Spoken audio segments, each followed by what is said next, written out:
Welcome to the Learning Pines YouTube. We hope this video helps. In this video, I will explain how to add class in QuickBooks Desktop.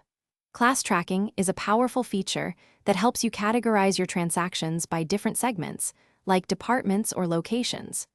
This gives you a much clearer picture of your financial performance across various parts of your business. To begin, simply open your company file in QuickBooks Desktop.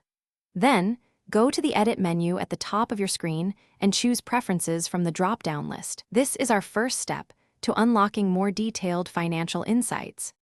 Once you are in the Preferences window, select Accounting from the left-hand menu. Next, click on the Company Preferences tab. Here, you will find the option to enable class tracking.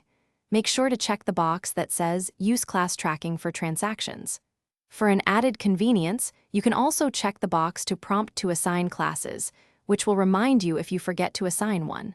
Finally, click OK to save your changes and activate this feature. Now that class tracking is enabled, it is time to create your actual classes. Head over to the Lists menu at the top of your QuickBooks screen and select Class List. In the Class List window, click the Class drop-down button at the bottom and choose New. A new window will appear where you can enter a unique name for your class, such as Sales Department or Location 1.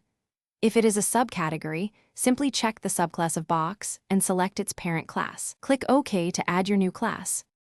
With your classes created, you can now assign them to various transactions, including invoices, bills, checks, and sales receipts. Look for the class field on your transaction forms and select the appropriate class.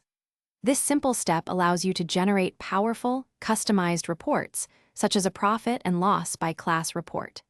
These reports provide invaluable insights into the performance of each business segment, helping you make informed decisions, improve budgeting, and achieve better cost allocation across your operations.